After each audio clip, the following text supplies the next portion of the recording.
Hey everyone, it's Krista Bontrager. I want to thank you for watching. And once again, I'm joined by my friend, the real Monique D. Hi. Monique Duson. Monique Duson. Hello. And we are back with yet another video that we are going to comment on. We probably should start by encouraging people to check out the first video we did with Eric Mason, talking through his video and just trying to help people step through key ideas related to critical race theory and how it's coming into many evangelical churches. Yeah. So we're doing these videos to try to help equip and train people to be alert for some key words, key ideas. So we're going to be watching another video today. So why don't you do a little setup for us on what this video is? Well, this video is of Ekimini Uwan at the Sparrow Conference. It was a women's conference in Texas, I believe earlier this year, like in April. And she was asked to come and speak about reconciliation and unity within the body. The interview turns more critical race theory, and I'm not even sure that it from the outset was basically a critical race theory primer. Yeah. And so people were offended. Some people walked out. There was a debacle after it. And I feel bad, I think, for both sides. Yeah. I just think that people didn't know what they were getting into. I think that terms were not defined accurately. And so it's one thing to go into a conference knowing, hey, I'm going to go and hear about critical race theory. It's another thing to go into a conference thinking, hey, I'm going to hear about unity and reconciliation and then be given critical race theory. So, yeah. And I think, too, that our point in doing this is we're not here to like, let's call out Miss Uwan. And we're not here to call her a heretic or anything. You know, she's a sister in the Lord. Studied at Westminster. Yeah, she went to Westminster. Like a legit education. Yeah. She's done her homework.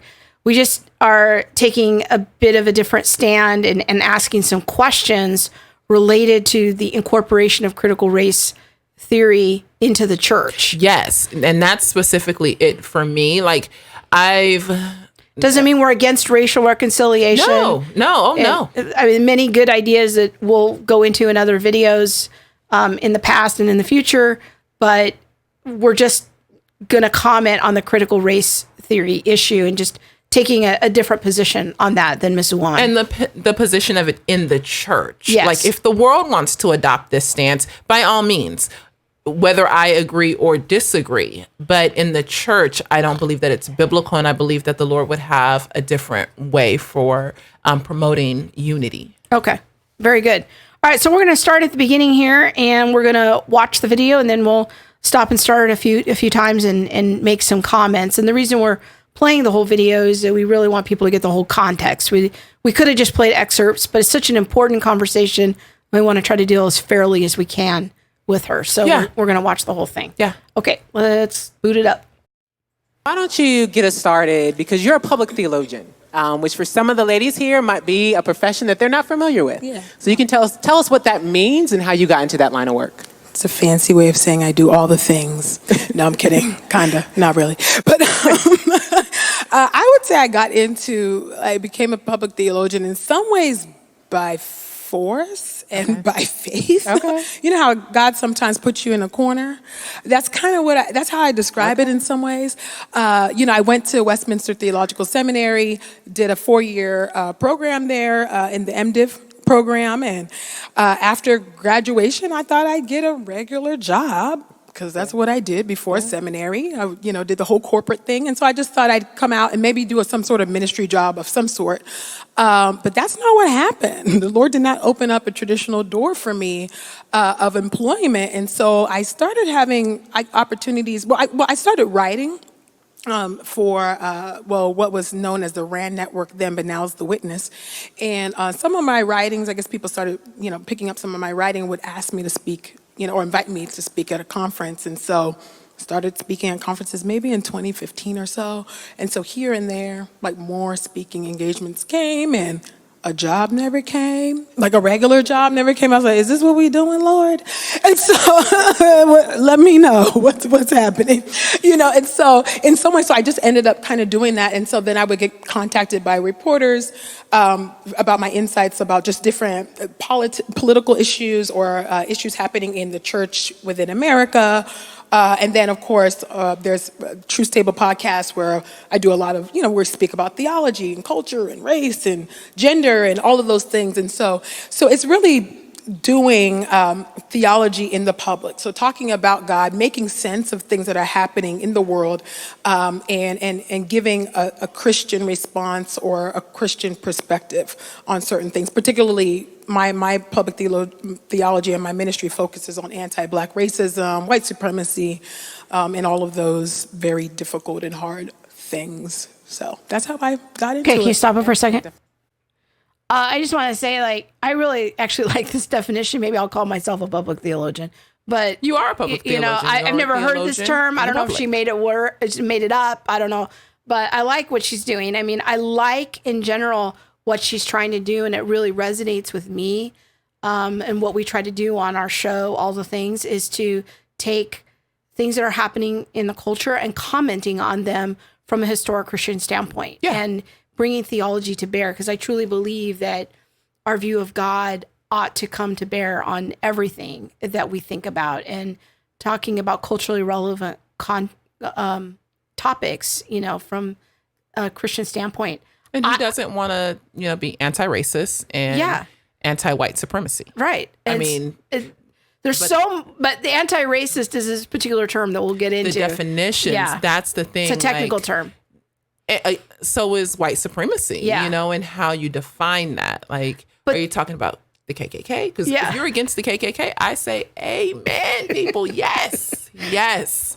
But there's so much of what she says there that just resonates with me as well. And I think, that I share many of those values and how I see myself as a theologian. So, okay, let's go on. Helping us think about the deep things of God and how they intersect in all different areas of life. You mentioned some of your work, talking about anti-Black racism and white supremacy. Has that always been a conversation that you have been interested in, been a part of, or is that something that you kind of grew into? Yeah, ever since I was a child, honestly, I've always been very much conscious about my race and my identity as a Black woman, because I grew up in a very Black household and a very African household. So my parents, specifically Nigerian, I know y'all up in here. Yes, I know my people, they up in here. So I know, we everywhere. And so, so my parents, I have a bit of a unique upbringing in that my parents came here in the early 70s, but they always raised me with a consciousness of our understanding that I'm deeply connected to Black Americans. And they never made a distinction between us as Nigerians and Black Americans. They were like, because they're our cousins because of slavery. And so they always made that very clear for us, because the reality is that we have relatives, that were in the slave trade as well. And so even though we're both African American, we're both Black, but we enter into the history differently, right? So I'm not a descendant, of an African slave, but I have relatives, in it. And so they always made that connection for me. And so in some ways I always moved through the world understanding the forces allied against us as Black people, not only just in America, but also in the global context, because white supremacy is a global project. And so my parents had to contend with not only the transatlantic slave trade, but also colonialism. So you have those twin evils that were that Africans on a whole West Africans particularly had to deal with. And so I've always been conscious of that. And growing up in California, which is not as progressive as people like to think. It's actually quite a racist state. That was something that I always experienced. I think about the words of Zora Neale Hurston that says, I feel most colored when I'm thrown against a sharp white background. And I can say that has been my experience, especially going to school or going to church, growing up in those spaces.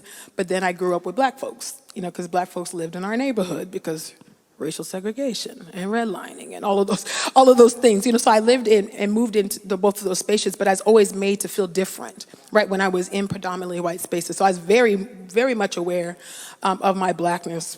I've been Black all my life, I was raised to be proud to be Black, and so it was always something I was pushing back against. My parents, I read Toni Morrison's The Bluest Eye, I read Malcolm X, they had that in their bookshelves in their house, and so it's something that I've always I don't remember a time that I was not, and I can see moments where I've grown in it, but that's always been a part of my existence and upbringing. Okay, so let's stop there for a second. Okay, so a few things I think we should clarify, and I'm hoping that our Black viewers will have forbearance with us. Grace. Yes, with us as maybe I ask some very basic and pedantic questions.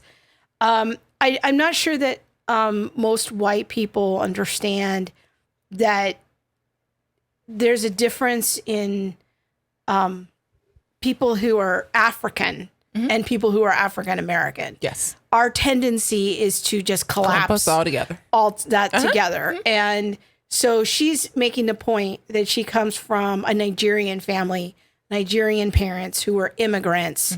And so it's a little confusing to me whether she qualifies herself as an African American because she is an American.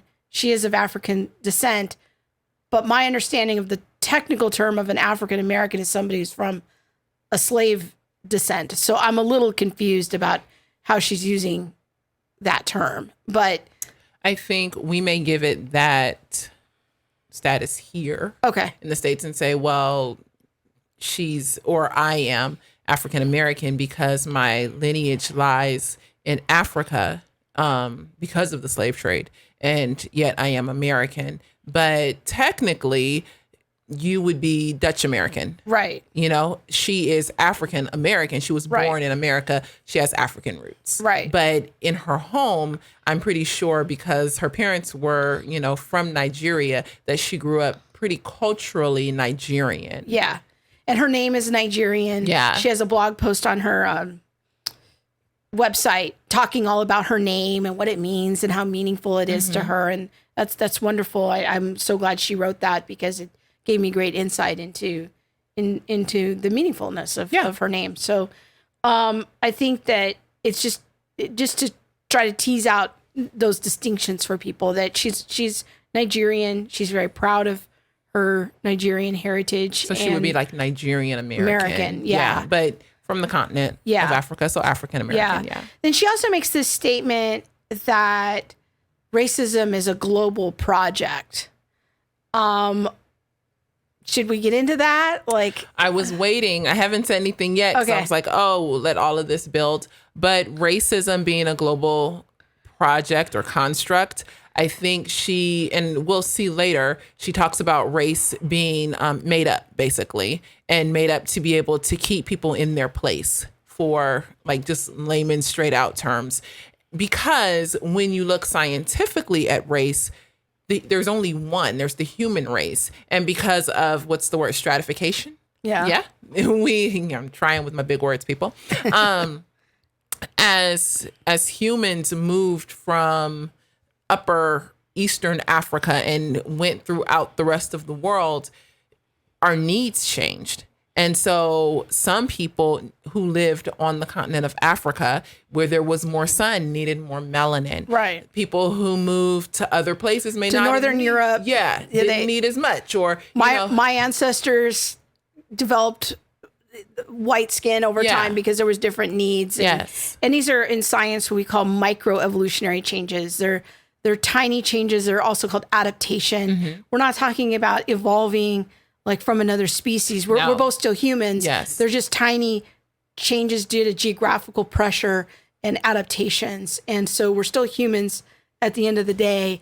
But when we look under the hood of the genetics, the differences genetically between us are so negligible that there's really only one race. That's the human race. Yes. And so she's going to say in a few minutes here about race being a social construct, that's what she means. Yes. Is that stratification happens, differentiation between skin color happens, where there's sort of a rating system that white people are more valued or more privileged. Darker skinned people, as you move down the scale, are less valued, more disadvantaged. Yes. And that's what she means by racism as a global project. Yes. And to some degree, I do agree with her. Like, wherever I've been in the world, the darker you are, the less, in some areas, the less beautiful people would say. Like, oh, he has darker skin, or, oh, I don't want to be that dark, or, like lighter skin is more beautiful. People who are white have more wealth. They have more opportunities and privilege and things like that, rather than, someone who would be of an African descent. Right. Or darker skin, like in India. Yeah, in the caste system. Yeah. So we just have to distinguish our terms. We're going to hear her use the phraseology, race is a social construct. What she's saying there is that humans are basically all universally the same, but dividing people according to race or racism. Or that race was basically made. People made up these terms and categories to be able to keep people in the place that they thought they belonged, with white being on top and the darker, like it just being categorically defined. Yeah. And I mean, I think that there is something to be said for this argument. I mean, even if you go back 100 years in just even in popular level books, that was the wide perception. So that's not particularly unique to critical race theory. That's just more of a historical kind of fact that how it's been looked at. Okay, so let's keep going here. And what to me is really beautiful is just how your family instilled in you just a really strong cultural and racial identity of who you were and why it was beautiful and why it mattered. And so I think as we engage in this conversation about racial harmony, to bring it back into scripture, the Lord has called us to be 2 Corinthians 5 ministers of reconciliation. And I think in order for us to do that, there are some conversations that we have to engage in that might be hard for us. But I think in order to get to a good, healthy space, we have to go through those hard valleys of truth. And so I'm talking about racial identity. That might be a new word. But I can't let this pass. All right. 2 Corinthians chapter 5. One of my favorite passages in the New Testament, being ministers of reconciliation, that God has given us the ministry of reconciliation. They are so equivocating that term. What it's talking about in the context of 2 Corinthians 5 is reconciliation between a holy God and sinful humans. That's the ministry of reconciliation. But they take that word, reconciliation, and then import that into the race conversation. And now we're going to talk about racial issues and racial reconciliation. And I'm fine if we want to talk about race issues and race dividing the church, and those are some questions we can discuss. But I don't think that has anything to do with 2 Corinthians chapter 5. A better passage would be like Ephesians 2 and 3, which it was the theme of the conference anyways, which was Ephesians. So I don't know why they went there, but to 2 Corinthians 5. But there's an equivocation happening here, and I see this a lot in people who talk about racial reconciliation, is they'll just camp out on that word reconciliation and then import it into the modern controversy. That has nothing to do with what's happening in 2 Corinthians chapter 5. So I can't let that pass. The theologian in me just... Thank you very much, because I was just like, hey, we're going to be reconciled. Yeah. Okay? So, good concept, wrong Bible verse. Okay. Wrong text. Cut her off. Bring it back into scripture. The Lord has called us to be 2 Corinthians 5 ministers of reconciliation. And I think in order for us to do that, there are some conversations that we have to engage in that might be hard for us. But I think in order to get to a good, healthy space, we have to go through those hard valleys of truth. And so I'm talking about racial identity. That might be a new word for some people here. So can you explain what racial identity means when you think about white women or women of color, and why it's important that we know about it?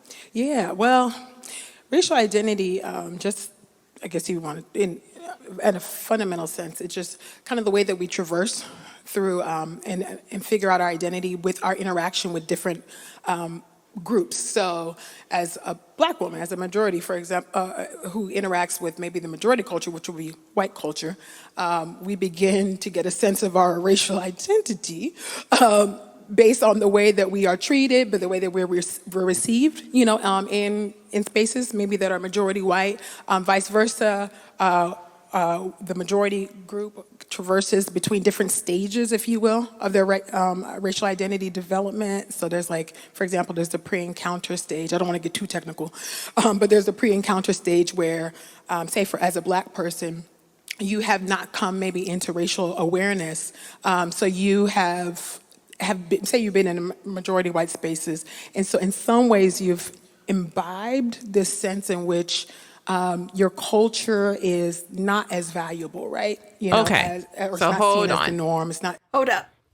Okay. So what she's saying is that if, let's say you were adopted, you're a Black child or a Black person, and you've been adopted by a white family and raised as a Black child in a white family. Okay. Yeah, because you can't be raised as a white child in a white family because I'm Black, or because that child is Black, that they are unaware of their Black identity.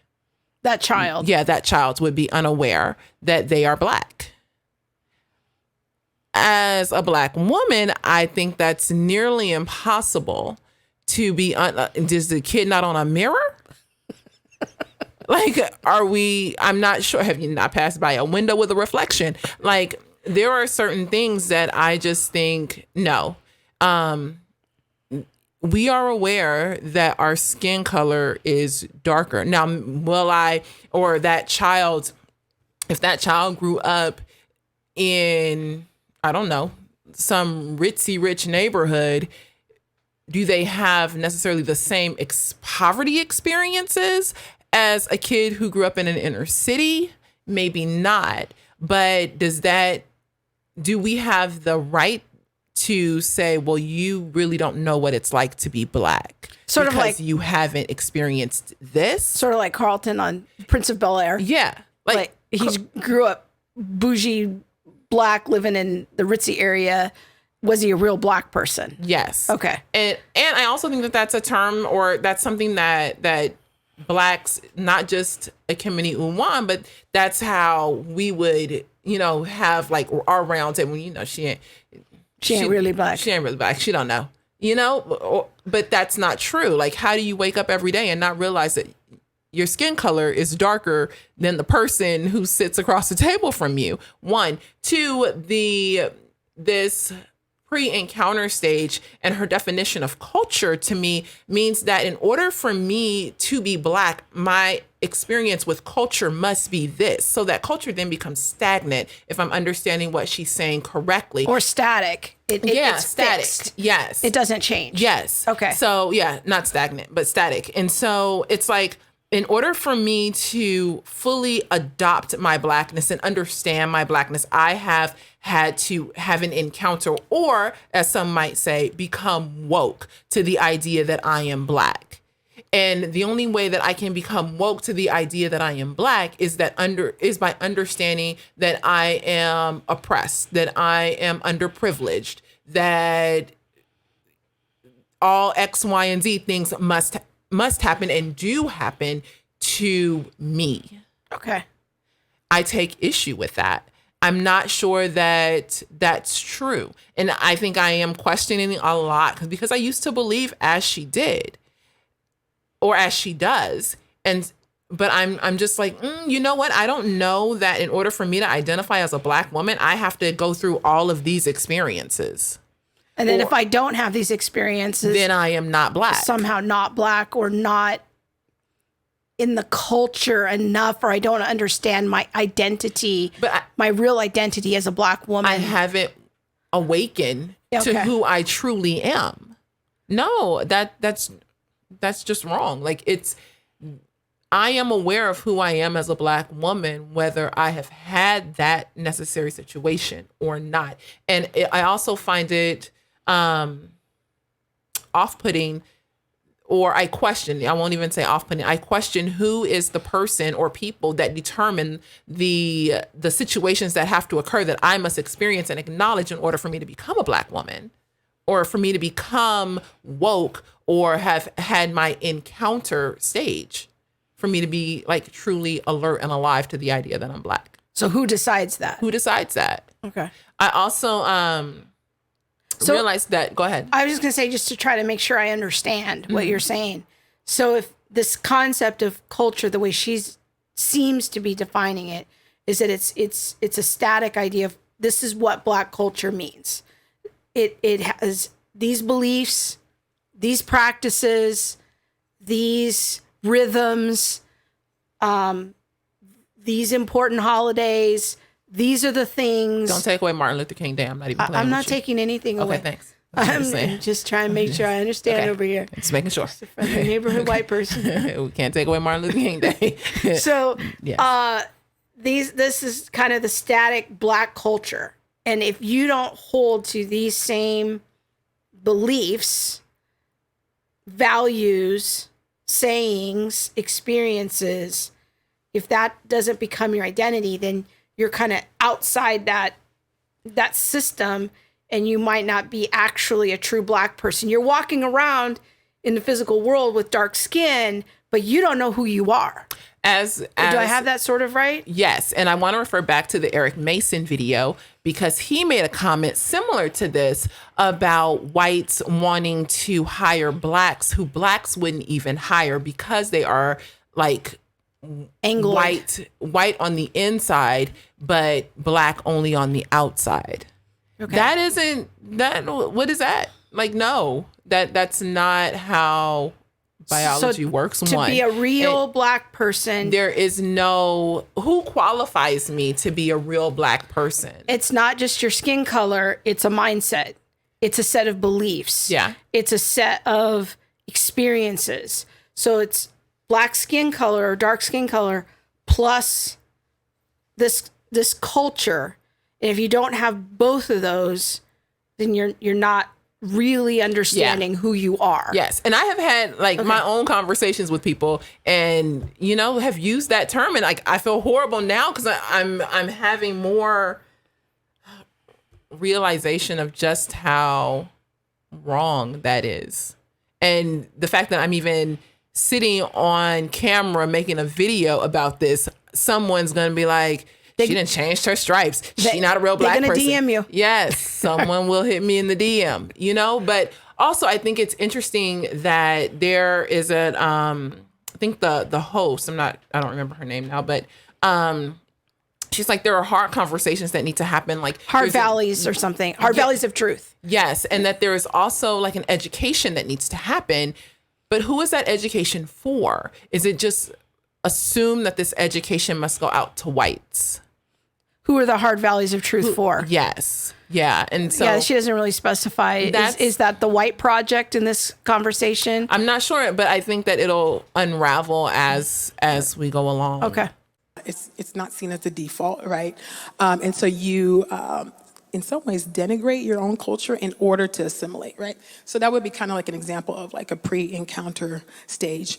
And so that's how we kind of end up coming into consciousness, right? And then something like Trayvon Martin. Again, it's assumed that my culture is denigrated because I don't think or believe in the same values that she may have. And it's also assumed that this one culture belongs to all of us.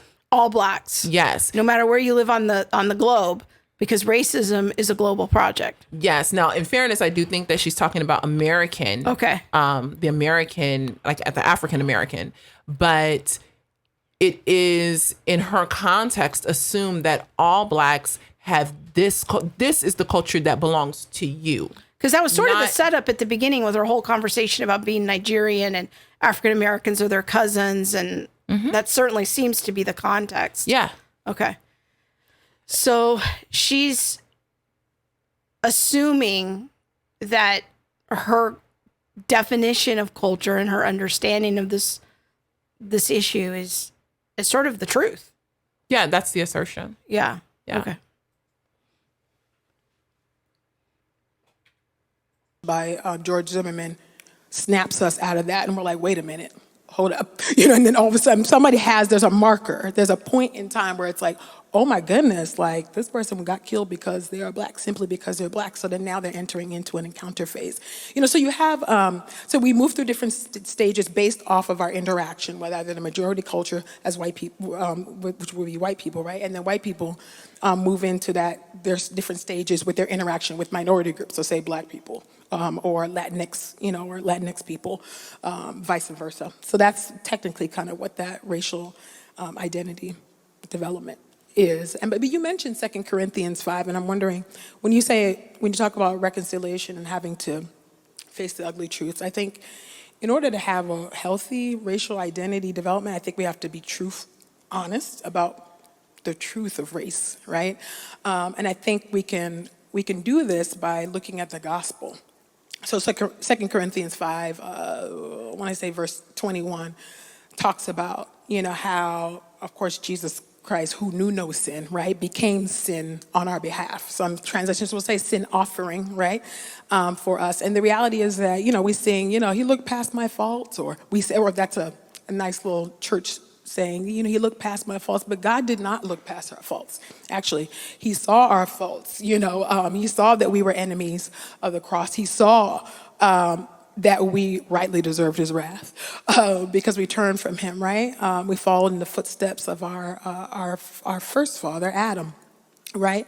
And so, but he saw our sins and he put our sins on Jesus. That's what it means for him to become that sin offering. Not that he sinned, right? But he hung on that cross for us. He was separated from the Father on our behalf. And so he looked at the ugliness of that sin, put it on Jesus, looked away from Jesus, right? Which is why Jesus said, my God, why have you forsaken me, right? And then he died, buried.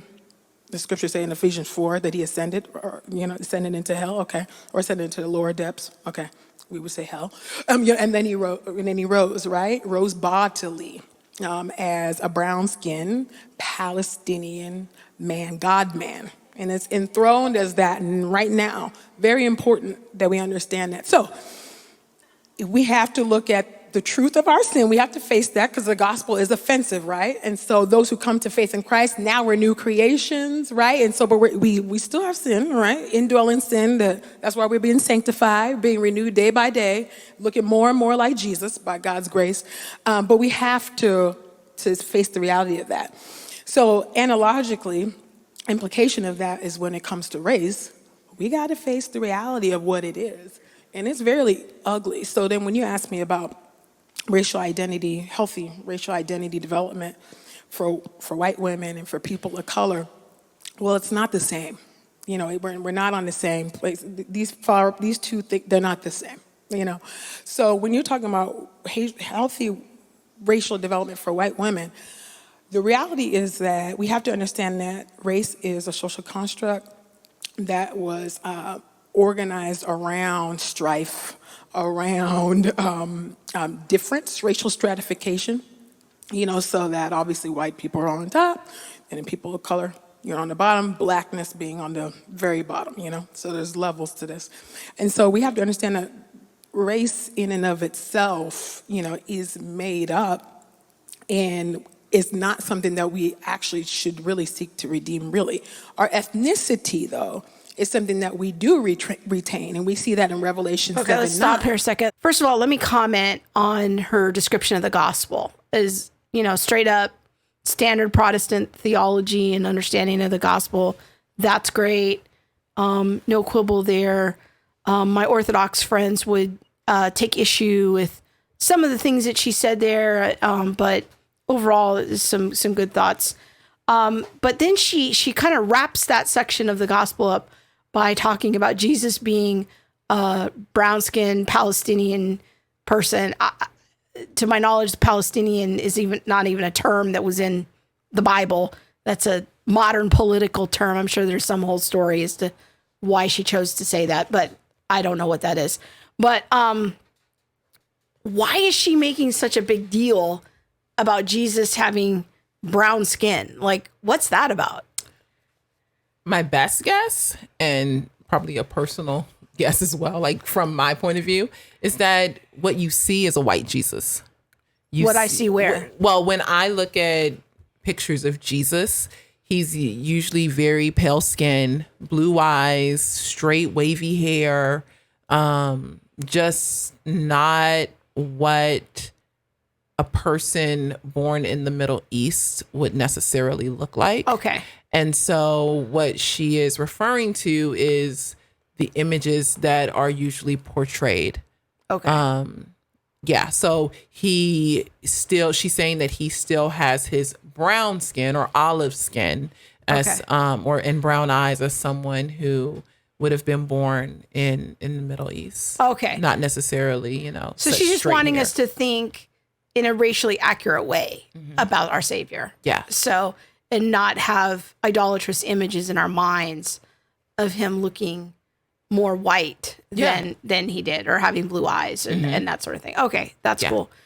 So she's like, Jesus rose in his bodily form as a brown skinned, Jew.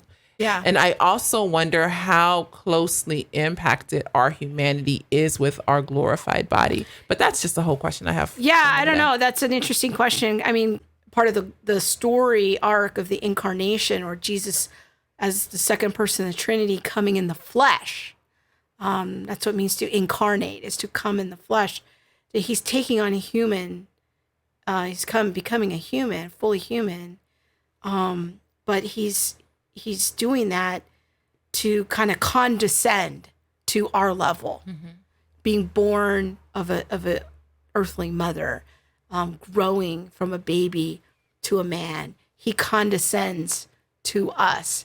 And so there is a bit of a speculation that she's engaging in there about his earthly body. And then when he rose, well, she's suggesting that when he rose from the dead, he was still in his glorified state. He was still in his earthly body.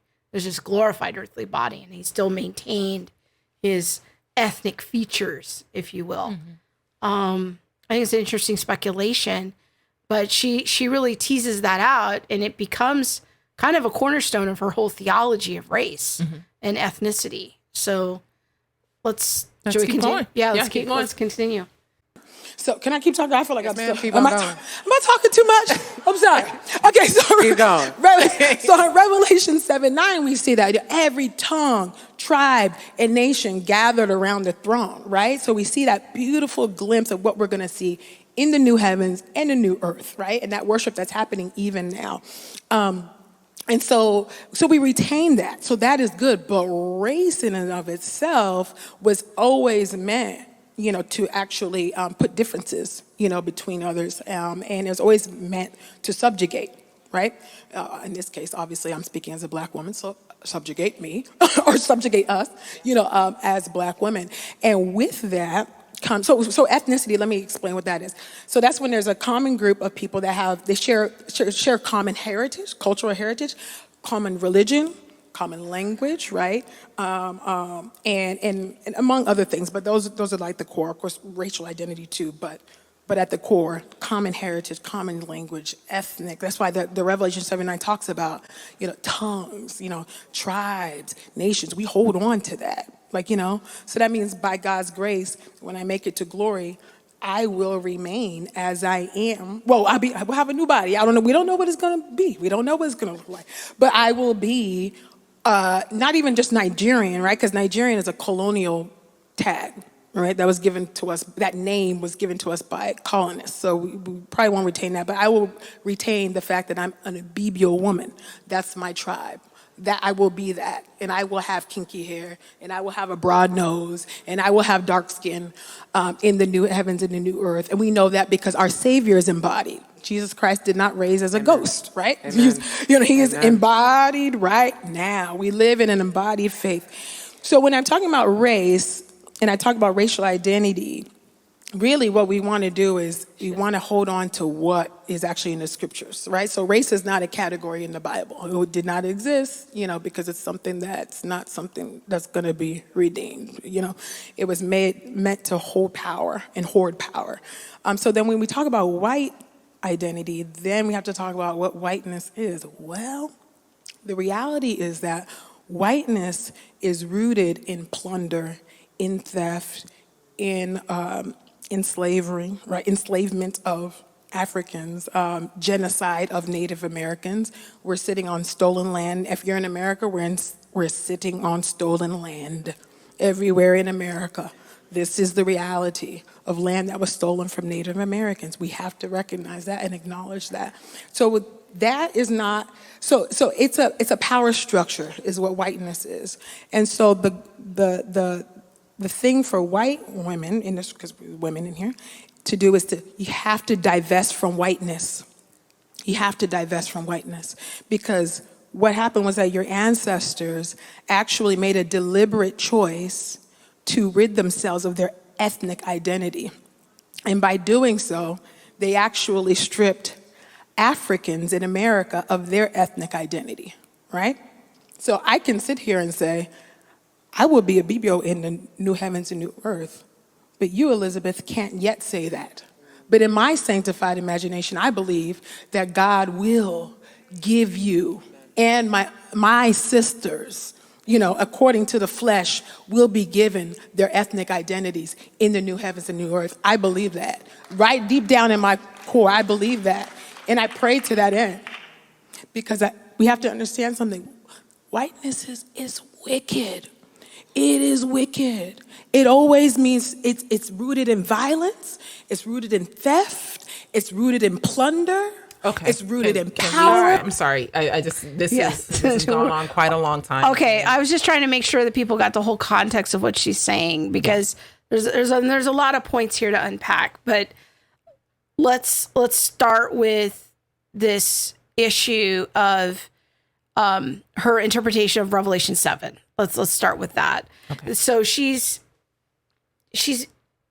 making this case, and we saw something very similar to this with Eric Mason, that when we go into the new heavens and the new earth, what they're arguing is that I'm not going to go in as an American. You're not going to come in as an African American. You're going to come in as, well, not Haitian, because that's another slave generated group. I don't know. Do you even know what your original people were in Africa? Your tribe, whatever. I don't. Let's just call them Tribe X. That they were somewhere in Western Africa. That you're going to go in as that. I, as a white person, am going to go in my heritage, which is really confusing because I'm half Dutch and part German and part Irish. And so I don't know which of those the Lord's going to choose, but I'm going to go in as, let's just say I'm going to go in as a Dutch person.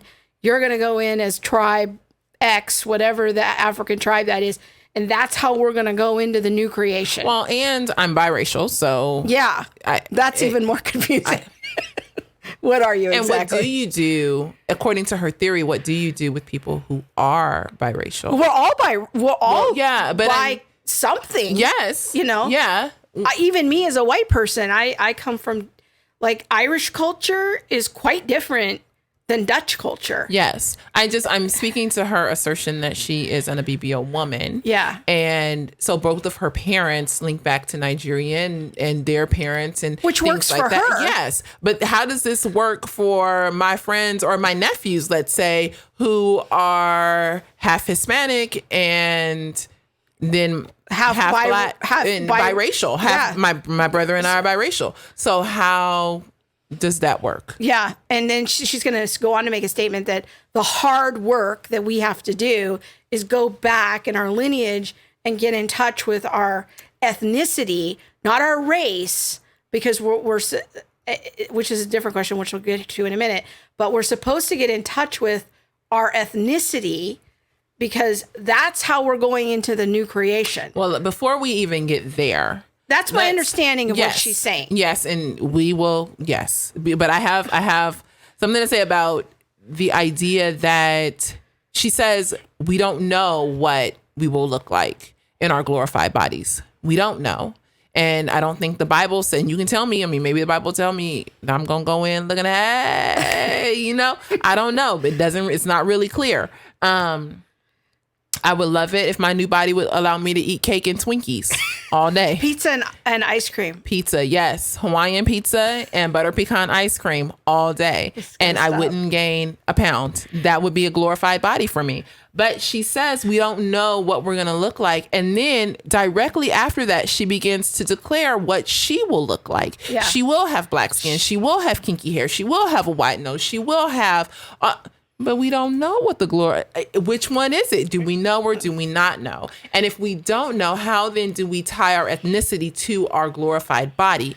One of the things that I am wondering, and this is because you and I had a conversation about this a while ago, is it that the all tribes and tongues declaring the praises of the Lord, like in Revelation 7, is because it's showing that all tribes and nations are now doing this, and thus that's what it will be in heaven? Or is it proclaiming that the good news has now gone out and all tribes and tongues are now confirming Matthew 28:19? Yeah, that's my view of what those verses in Revelation are saying, because it's repeated a couple of times in Revelation. My understanding of it and my thought about it has always been that it is a fulfillment of Matthew 28:19. That the great vision of John in the book of Revelation is that now the gospel has truly gone out to the end of the earth, and that every representatives from every group on earth have now been penetrated with the gospel.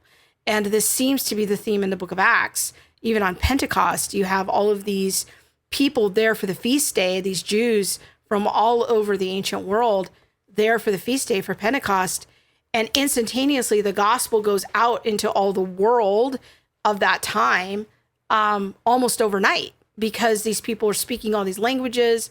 They're there in Jerusalem, and the gospel goes out. And then we just continue to see that multiplication throughout the book of Acts, that everything in the narrative of the New Testament is pushing us further and further out as the gospel penetrates the earth. And so that by the end vision in John's Revelation is that it truly has gone out to everywhere. Now, the ancient people in scriptural times, they didn't know anything about the Native Americans or the Chinese or those people. They didn't. That's not something that was in scripture.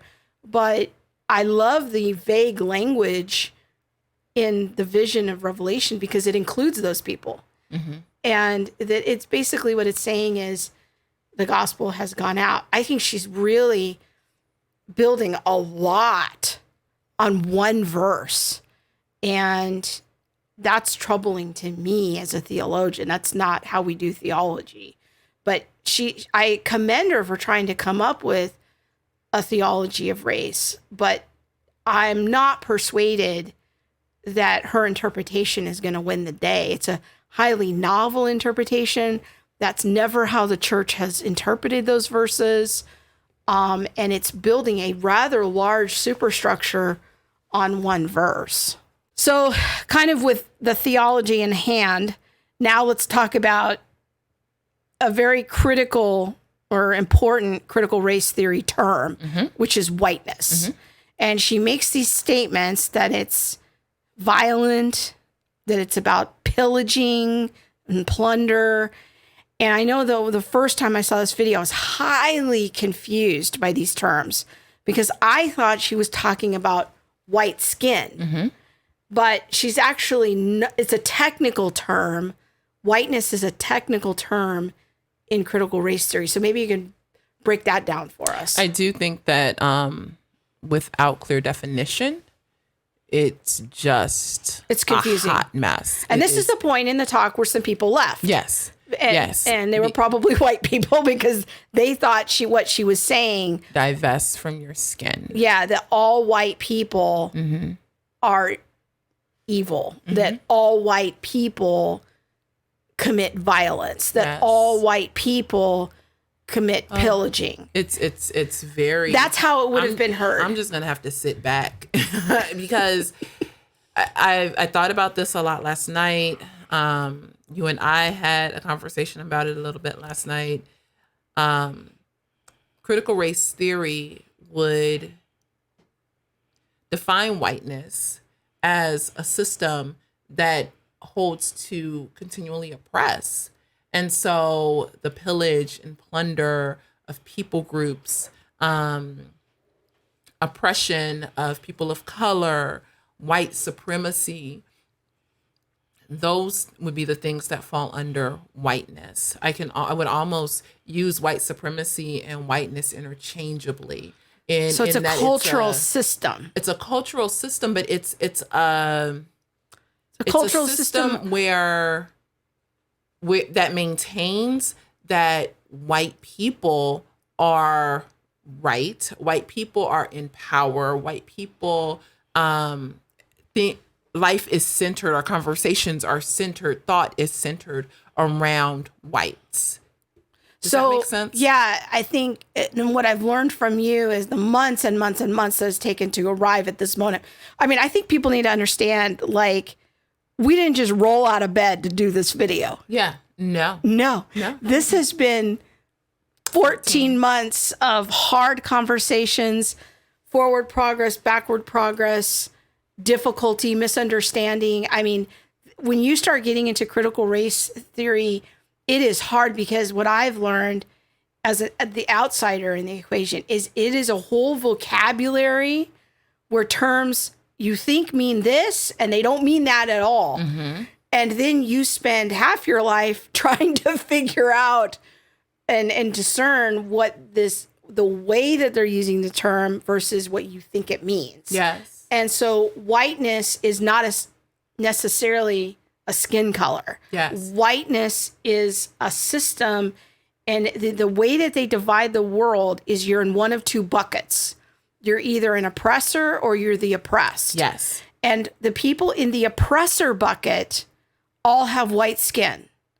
And the people in the oppressed bucket all they do not have white skin. Yes. They have brown or black skin. Yeah. It's anything else. Anything else. And keep going. Sorry. Yeah. So then, when she's talking about whiteness, what she's talking about is that white people have kind of rigged the system so that they're always in control.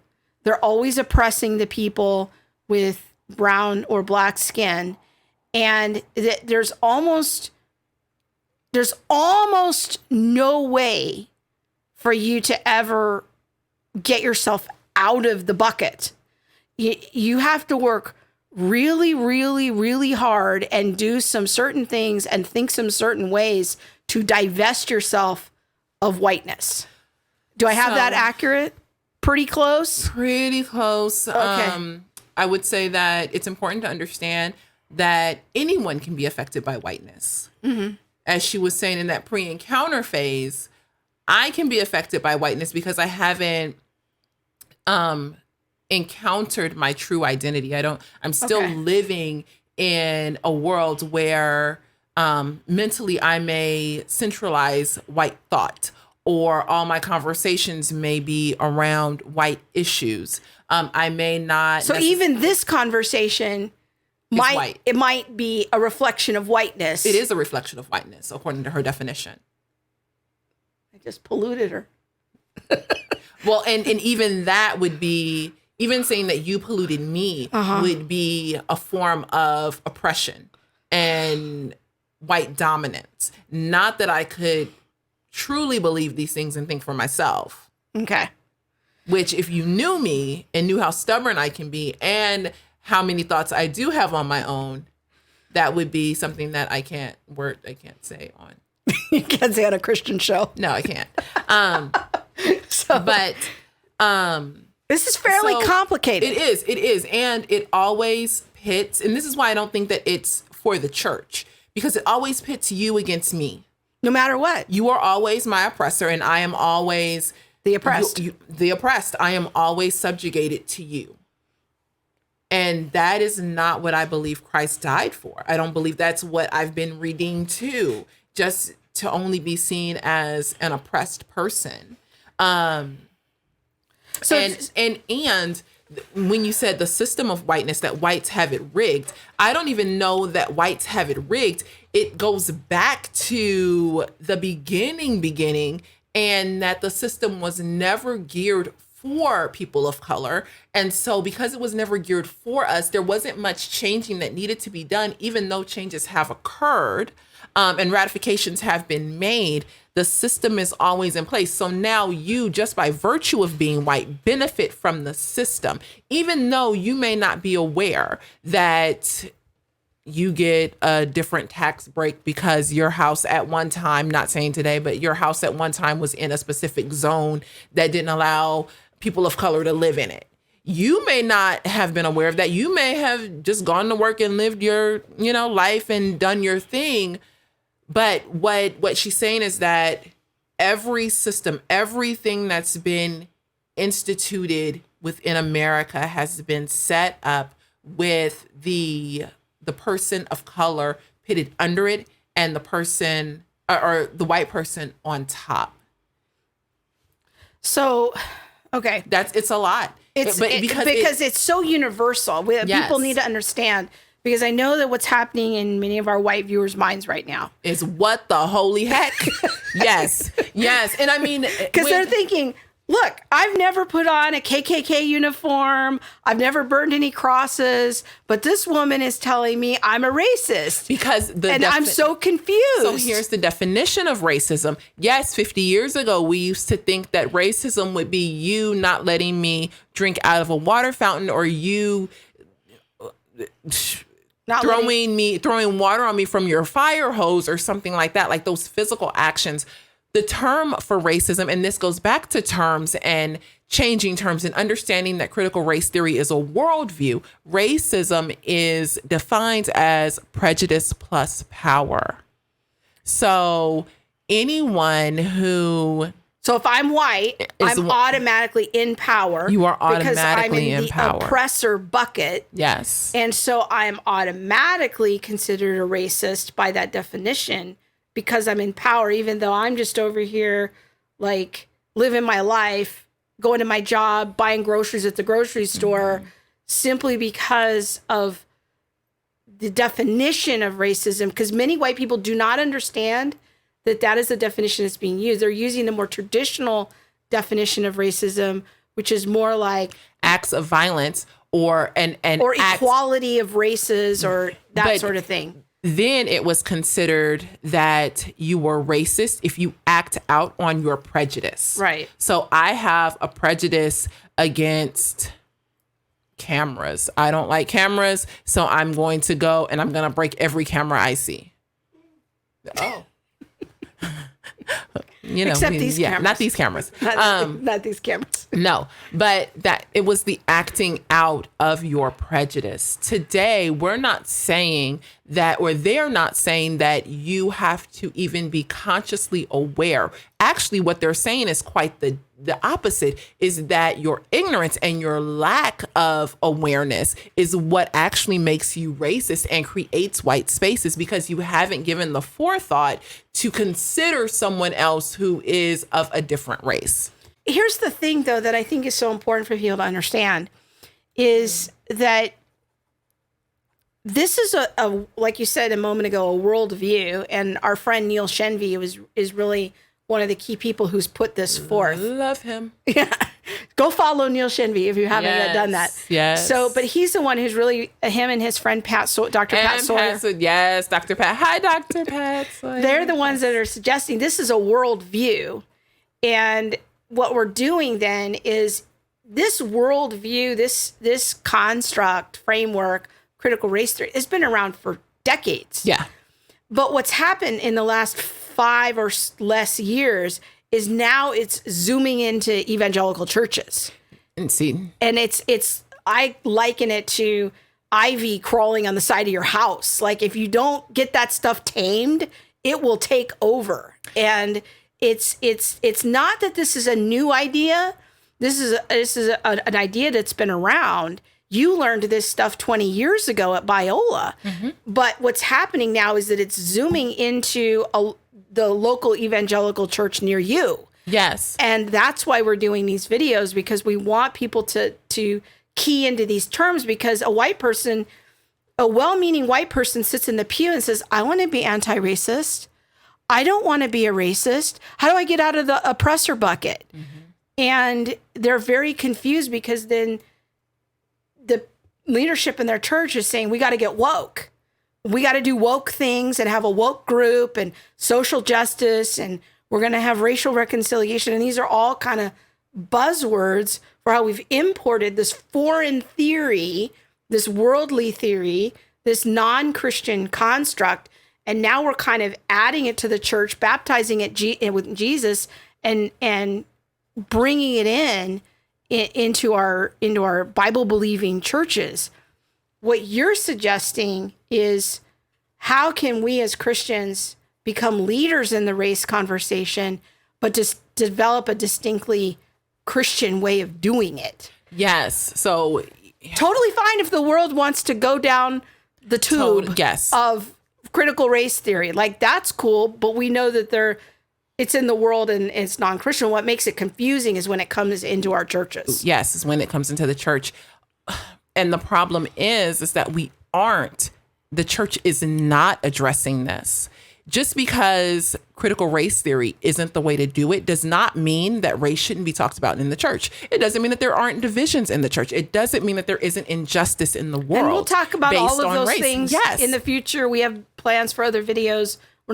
This isn't going to be an exhaustively complete conversation. But I am highlighting that because I think the reason why critical race theory is becoming so prevalent and allowed to come into the church is because no one else is stepping into that space to say, hey, hold on, I'm going to put up a block. Not today, Satan. Not in my church. Instead, no one's doing that, and it's allowed for much room, wide open doors, because people... I don't want to be a racist. No one wants to be a racist, one. And two, people of color are saying, hey, we have issue with some of the things that are happening in our churches. Can we talk about this? You meet that need with the person who doesn't want to be a racist, but no one really sitting down and thinking biblically, how does this work? Yeah. We just have gone to the world to say, hey, this is what they're doing. Let's bring this in. Yeah, as that's so well stated. And I think that what's important is...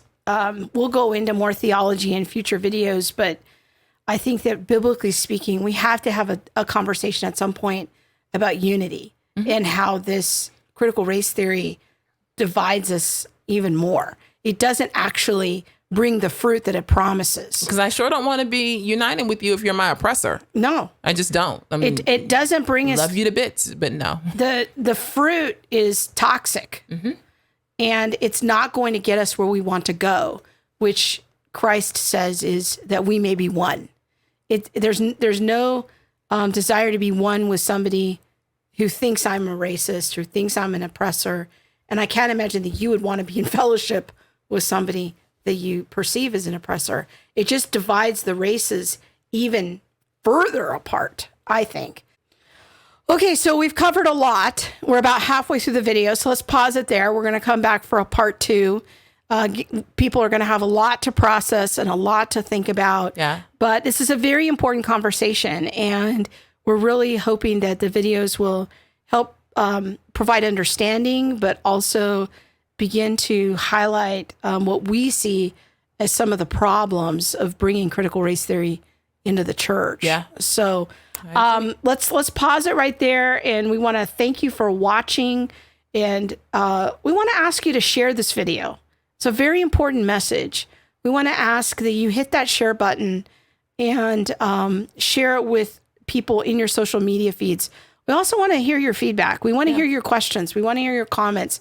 Agree what you're or hearing. Disagree. Yeah, sure. That's fine. I completely admit I at one time was completely into critical theory and critical race theory, and have found that in my own personal belief, this is not something that should be in the church. I do not believe this is a biblical worldview, but you may. And I would love to dialogue with you about that. We would love to dialogue with you about that. And we're still learning too. We're learning tons. Lots of questions, lots of growing. We don't think that we have everything all figured out, but we are just trying to share some of our journey with people. So, and I also look forward to having more conversation, because then we can get into And how do we have a more meaningful conversation? Yeah. How can we do better? Yeah. Yeah. Yeah. Now, so I want to thank you for watching and just thank you for checking out the video. Again, hit that share button for us. Thank you and God bless.